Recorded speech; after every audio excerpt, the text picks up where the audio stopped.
Hi everyone, my name is Sarah Beth, and I recently finished reading Ash Wednesday by Ethan Hawke. This book is about 220 pages long and was published in 2001. Now, you're not seeing things wrong. This is Ethan Hawke, the actor. You can even see him on the back right here. Um, what I can say about Ethan Hawke is he's probably one of my favorite authors, and I've only read one other book by him, and that is Bright Ray of Darkness, which came out in 2021. And I think that Ethan Hawke is one of the most genuine writers I've ever read. He helped co-write the Before trilogy, if you've ever heard of those films.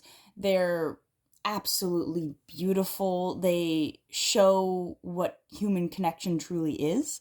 And I mention those films because, once again, he helped write those. And you can definitely see, because this book was written while those films were coming out, because they came out over the course of every 9 years, there was a new Before trilogy movie. So it had Before Sunrise, Before Sunset, and Before Midnight. And this was written in between all of that.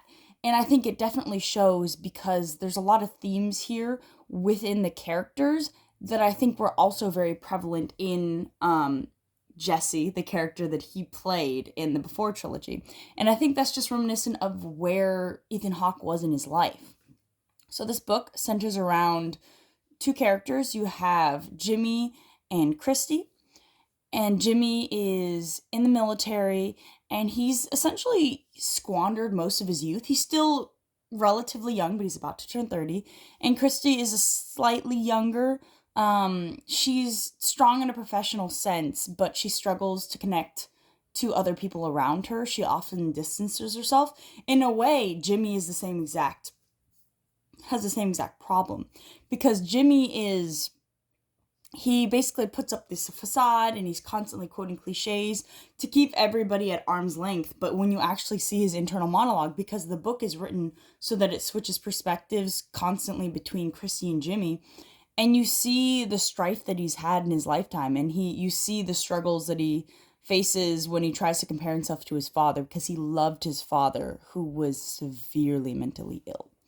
And you have Christy, who also had emotional trauma. And these aren't traumas that I don't think, they're very relatable traumas. Not to say that everybody's has a parent who's mentally ill, but for instance, Christy's mother left her. Most people today grow up in broken homes, and her father was doting to her. He gave her everything she wanted, but she never really felt close to him. She felt that she's always trying to be the best version of herself for him, but she knows that's not who she truly is.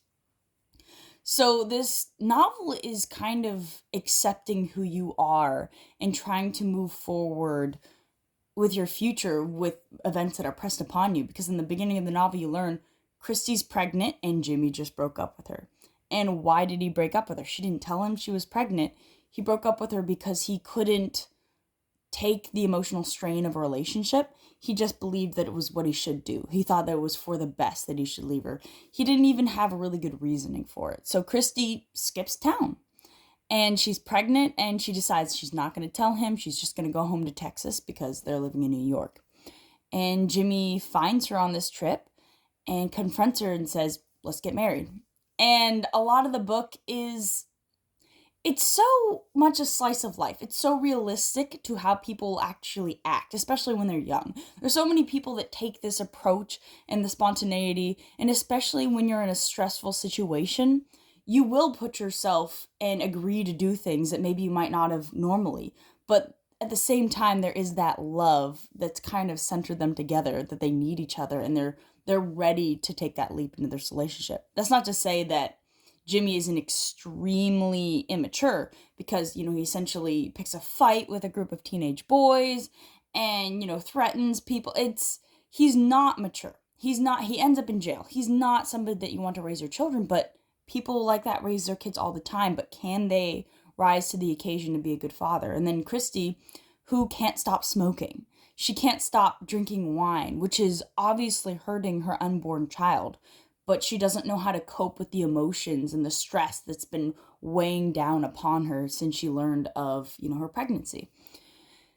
And I think that just the rushing thoughts and the stream of consciousness that you feel in this novel, and even there's a fight in this novel, which is truly beautiful, the way that it works, because fights have this ebb and flow that aren't usually portrayed in media. A lot of times in media, it's just this straight slope till climax. While this fight, you really feel that, it starts out very negative, and then there's almost a consolation, basically just trying to calm down the situation, and then it ramps up again because it's just something was slightly off with the way that somebody was being consoled. And you there was moments in this novel where I felt that Ethan Hawke was actually speaking to me personally in my soul, and I knew each of the characters. I knew who they were. And there wasn't even, I mean, it's a very small novel. If you look at this, it's very short. Even the text on the page is not necessarily spaced out, but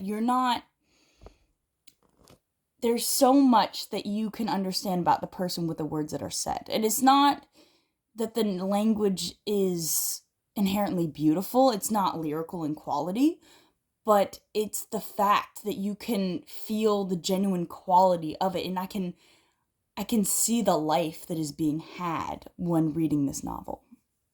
And there's really nothing more beautiful. I think that Bright Ray of Darkness is better, so I highly recommend reading that book. Maybe read this one first because, once you read something first, you can kind of enjoy them both as separate entities. But genuinely big recommendation for me, and I hope that Ethan Hawke keeps writing. And I hope you have a good day.